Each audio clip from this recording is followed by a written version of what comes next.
Hey everyone, and welcome to another episode of the Anime Dudes podcast. I am Wiley, the anime dad, and with me we have the incredible.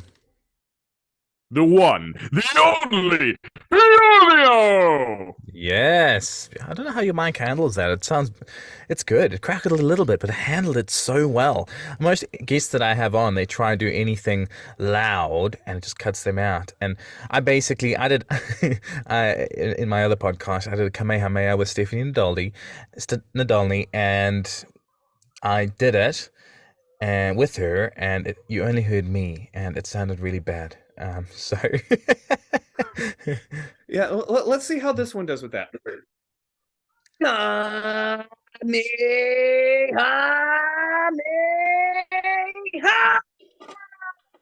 oh, it was very good, but it did. Oof. It did actually cut off. It did actually cut off in the ha. That sounded amazing, but in the ha, it cut off. Oh, weird. Zoom. I actually, this is really good podcast fodder, but there is a way to, because Zoom limits a particular mic thing, and then there is a way to click on it and remove it. But today we are talking about something that's very near and dear to our hearts, which is hero killing. We we're going down that arc, and there's a lot of controversial opinions to touch on. Bjorvio uh, really thinks things should go a different direction in the arc. It's going to be interesting. It's going to be fiery. It's going to be fun. There's going to be debate.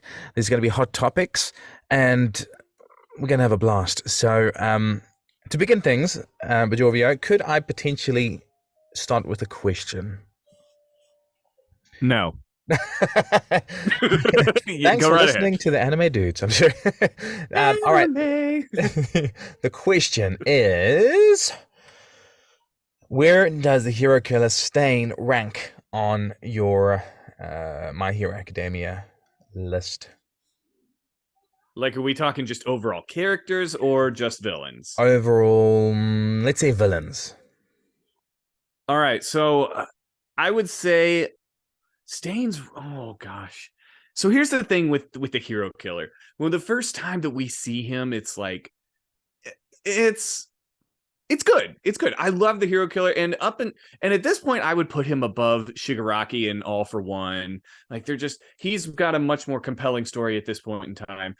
Until later on, Shigaraki and Stain both get a lot better, and then at that point, I don't know which one's better. But I think at this point in time in the story, hero killer, top tier, best villain in My Hero that we've seen so far, 100%.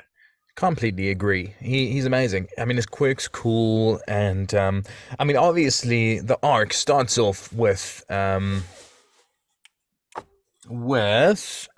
Torino, I think.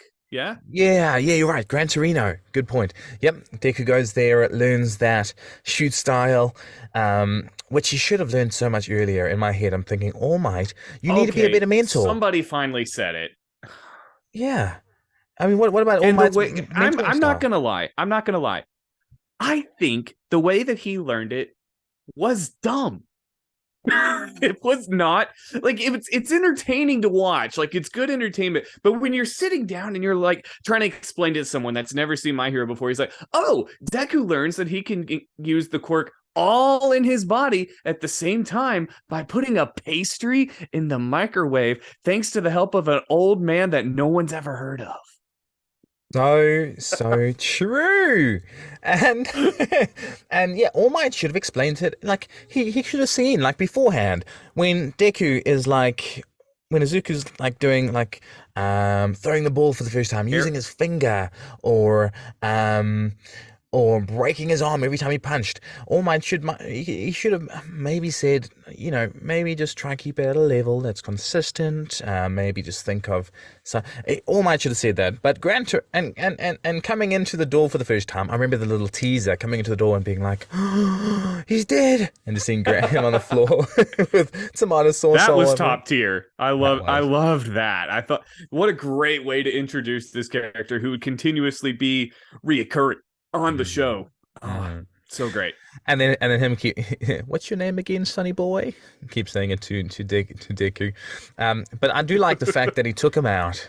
Oh, sorry, he took him out to try. Get some practical experience after he taught him some stuff inside. That was great. Getting him out there, and then obviously moving on to the Nomu attacks. I love the fact that it's interlinked. The Nomus and the Hero Killer interlinked a little bit. What do you think of that? Them, introducing them. The Hero Killer having a little bit of a disdain towards them. Ah, disdain. You hear my pun. And Ah, ah, ah. what's your opinion on that?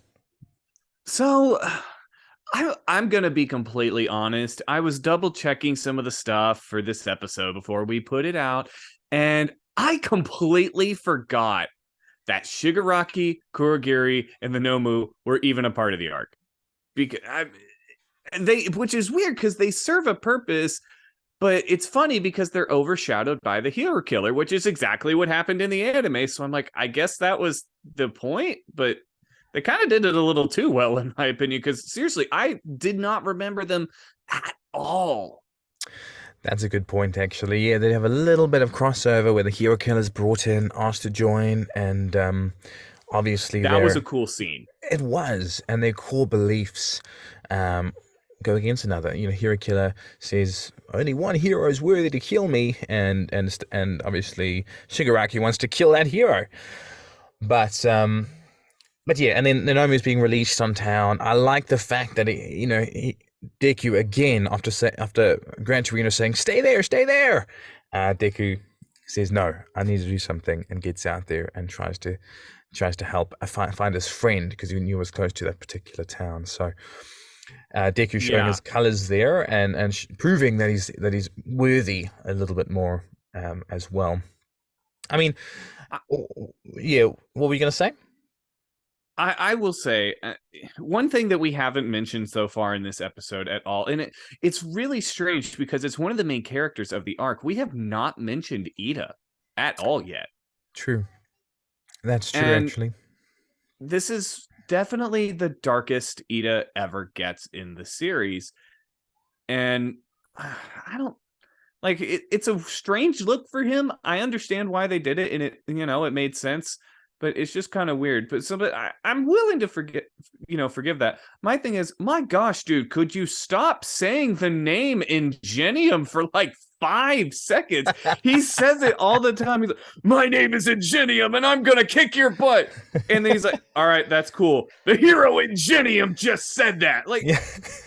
oh, it gets on my nerves every time I watch this. Like, bro, we get it. He's obviously saying it because obviously his brother said, "You take on the name Ingenium. I can't be Ingenium anymore." But you're right. It does. It's overused. It's overused for sure.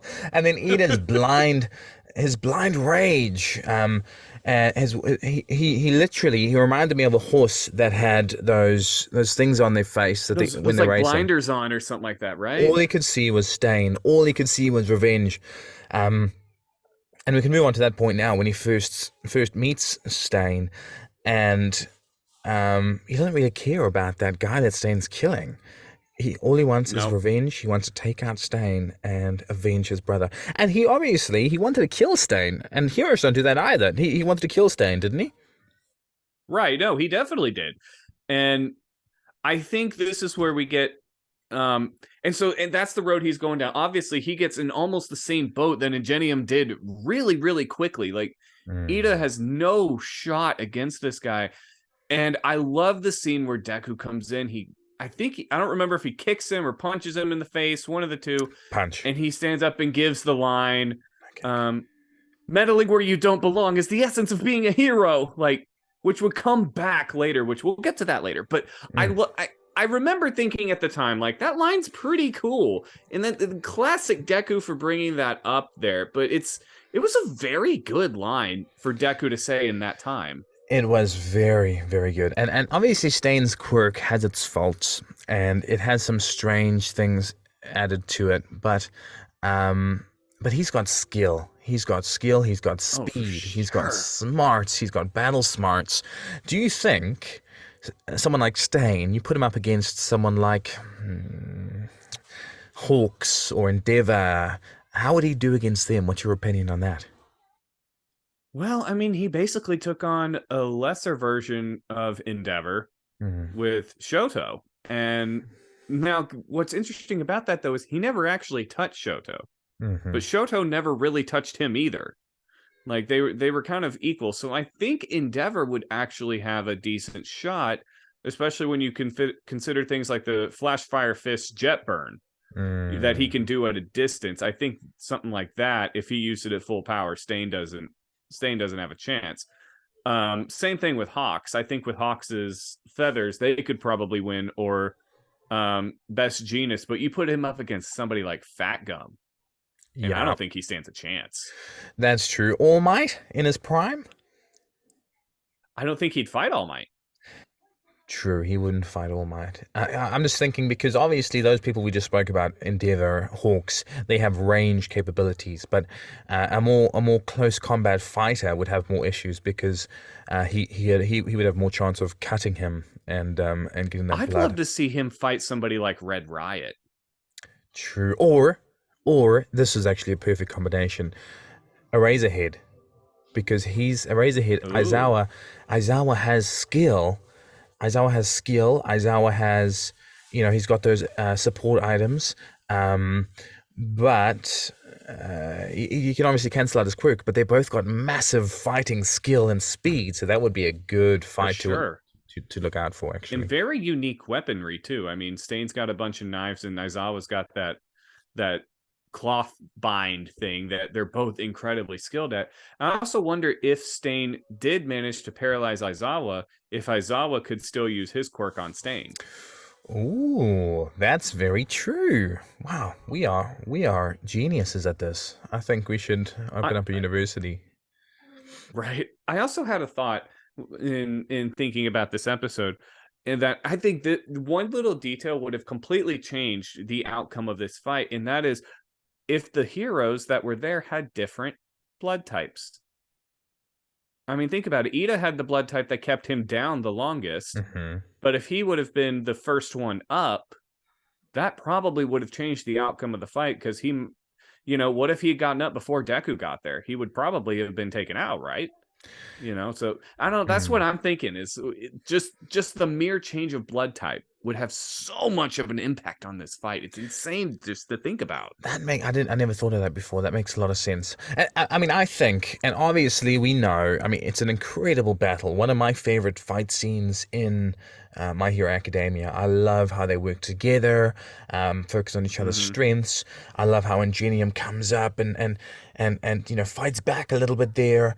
Um, a bit of a controversial opinion. I thought someone should have probably died in that particular balance. Maybe that Indian hero or a couple of heroes.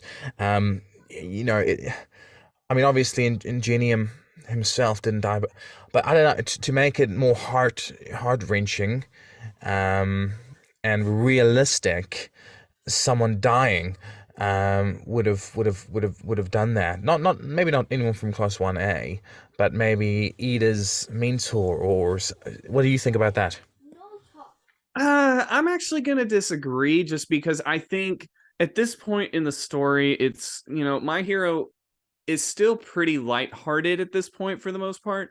Now, I do think that, one of the pros maybe dying, or, a lesser hero that just, introduced and then dies would be interesting. I think it would be good for development, but I don't think the story doesn't really start taking a darker turn until like maybe at least starting to around season 3. So I think as much as cool as that would be, I don't think the story really needed it, though. It would be kind of cool, and especially for Stain to do it. Yeah, I agree with that actually. Um, obviously Deku smashed his hands up, didn't he? Ingenium, and I know Ingenium. At the end of it, his hand was destroyed, wasn't it? Yeah, but he didn't get the surgery done as a reminder. So I'm wondering if that's something that's going to come back later, like after, Yeah. like, in the manga or something. I don't know. We haven't seen anything about that yet. Yeah, I mean, what about Stain's ideology? Let's move into that. We can't do this podcast without talking about his ideology of, obviously, I personally believe Stain he's got mental issues for sure. But I like the fact, because it is quite a corrupt system. Looking at people like Mount Lady and stuff like that who use the system to their advantage massively without actually helping people, there is a lot of corruption there.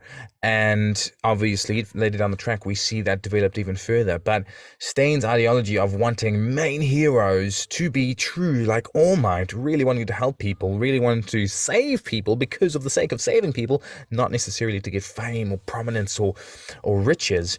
I agree with that. I don't believe that killing other heroes would make any difference. But what's your thoughts on that? I actually think Stain is sane, if that makes any sense. Not meaning to rhyme, but it was just kind of the time. Um, Okay, but Dr. I, Seuss.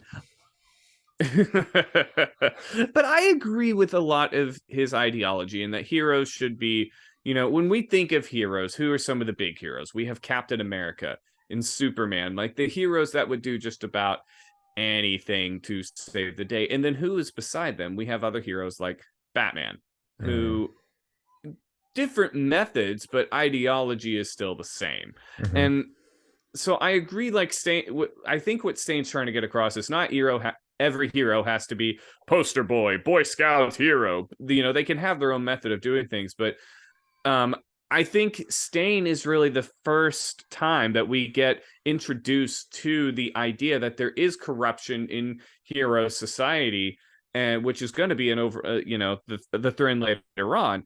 But the Stain is really the introduction to that, and I think mm, that they did it subtly but very very well. So I agree with a lot of what Stain says. His methods, not so much. Um, that being said, All Might's a really, really hard person to live up to. hmm Those are really high standards. I mean, Endeavor's been trying to chase after that for I don't even know how many years, and he's not even anywhere close. Even if you look at the other top 10 heroes, a lot of them are wanting to do good. People like Crust, who is just another really, really great hero, but I don't even know if Stain would consider him, even though I think he's one of the most purest heroes on that list. That's a good point. And what about Mirko? She would Oh yeah. would Well, she stain. likes a good fight, so I don't know if Stain would like that, but I think she would beat Stain. Serious. Yeah, yeah. Me too. She's awesome. Let's name the title of this just talking about Mirko, because I can't wait to get to her. Um, but um, but that's very true. Who else would be worthy? Obviously, Deku is worthy in some way to stain. Deku and Right? All Because Might. Stain does save him. He does. Was anyone else mentioned as worthy to him? No, but it makes me wonder if Stain knew about, like, I mean, obviously Stain doesn't know about One for All, but would the story have changed at all if Stain had been a little bit older and had heard the story of, maybe not met, but knew the story of Nana Shimura Mm-hmm. and then All Might and then Deku? I wonder if his gears would focus from shifting hero society to protect, protecting or influencing or helping one for, I don't know, maybe, but I don't know. That's a different rabbit hole entirely. That's a good rabbit hole, though. I like it. You've got such a different. I think we work well together because we got different mindsets on different things, and Mm-hmm. you go into these rabbit holes, and I have a different thought. So I think we're good, man. We're good. We're real good together, and I hope the audience agrees. There is one more thing I wanted to bring up about the way that the arc ends. And that with the first thing is the hero killer just absolutely shocking people at the end with his whole speech, and even left Endeavor shaking in his boots. Like that was a cool scene. And then we go to that in Am I the Hand Crusher? One of the favorite lines in My Hero Academia. I'm a hand crusher.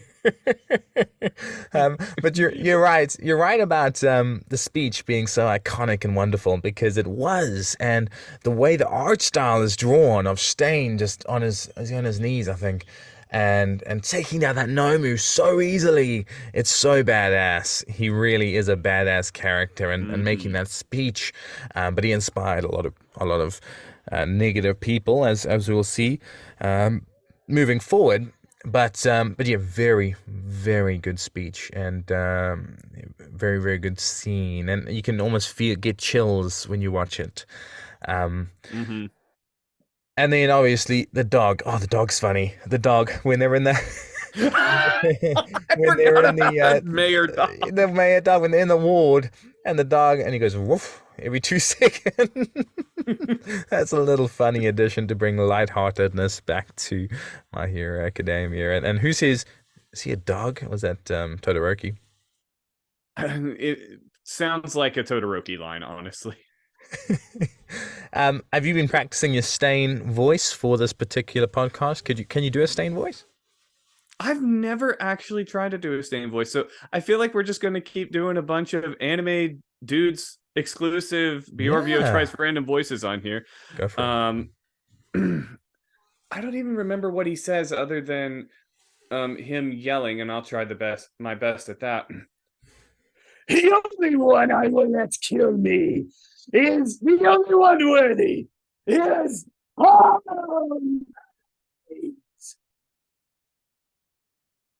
Beautiful. That's really good. I got that there. It broke up a little bit, but that was good. I could hear uh the what's it called? I can't that word. The madness, insanity. madness, insanity, the ferocity in your voice. That was cool. That was For really really some cool. reason, I do a really good villain voice, and I don't. I know that about myself, and to be honest, it's a little bit on the scary side. Just because you're a villain in person, that's just who you are. I'm joking. You're the nicest person I've ever met. You're the opposite of a You say villain. that now, mortal. you, you truly are the opposite of a villain. You're the nicest guy out there. But yeah, maybe you just let your inner villain fly when you do the villain voices, and that's where you let it out. So the I more think they're villain just more voices, expressive, you know? Like true. there's a difference, like there's just something about like I have to stop these villains, versus I am going to stop these heroes. Like there's just something different about the way you do it. And I think I connect more with the villain's way of saying things than the heroes, even though in real life I'd definitely be a hero. Okay, so you're All Might. I am Stain, and we changed the scene up a little bit. Deku's fighting. Todoroki's on the brink of death. Not Todoroki. Ida is on the brink of Ida. death. All Might comes around the corner. He's got his full form on. Um, I'll try to do a Stain, and we'll see how it works out. All right. Uh, you start. You start. Okay. That's as far as you go, villain. Step away from my protege. All Might, I can't believe you're here. And this is your protege. I'm so sorry. I'm so sorry. Can you please autograph my chest? That is the strangest request I've ever gotten from a villain. Villain.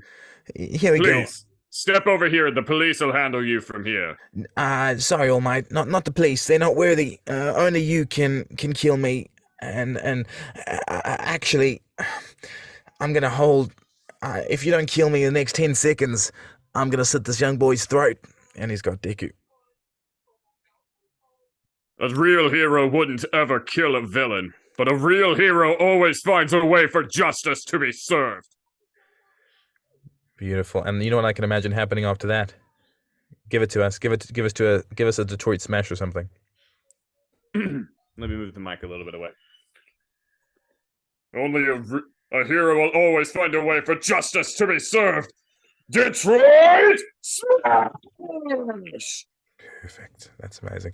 And yeah, All Might would find a way to save Deku, and keep the Stain alive. And he'd be, no, you needed to kill me.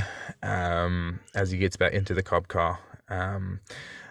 It could go that way, or he might just have an autograph and turn to the hero side.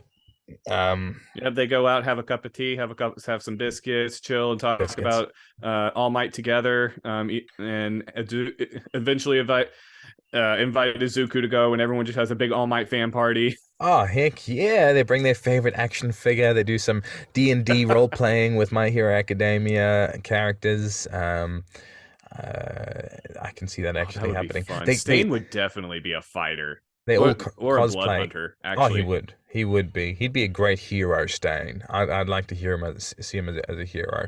Um, I'll but yeah, create a character sheet for that. I can do that in like 5 minutes. oh, that'd be awesome. That'd be awesome. So where would you rank this arc? Let's finish this off with where would you rank this arc in comparison to other arcs?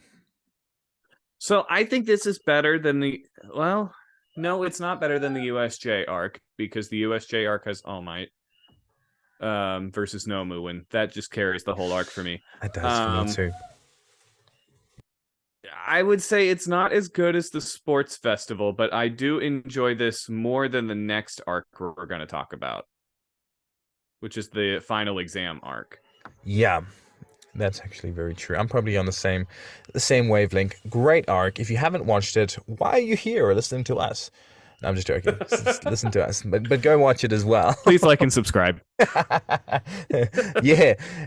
We hope you're enjoying. I think this is the fourth episode that we've done. Third, fourth, I don't know. I've lost track. Me too, but I hope you've enjoyed it so far. And please send through wherever you listen to your podcasts. Send through your ideas for improv. We've got Chris Sabat on this podcast, and he's got an amazing voice, and he can say whatever you want to, which is very, very special. So send it through, and you got Chris Sabat and a South African man that can say stuff to you about stuff. And subscribe, like, share, and we hope you enjoy the content as much as we enjoy creating it. So, how about you take us out, Bjorvio? Again, thank you all so much for tuning in. We really appreciate your support, the incredible, everything you guys do for us. It means a lot. So, just leave a like and give us five-star rating. Is that what they do on Spotify? Reach out to us somehow and let us know your ideas, because we care about you. We want to hear it, and we want to do it as best we can. And so I will lead us out with I'll just we're on My Hero Academia, so I'll do a Nosuke, so that'll throw everyone for a curveball. Hey, everyone listening, listen up. You've been listening to the Anime Dudes podcast. Come back next week where we have something extra special. Oh, why didn't I do the Dragon Ball announcer guy? Yeah. Try that. Stay tuned for the next exciting episode of the Anime Dudes podcast. Love it.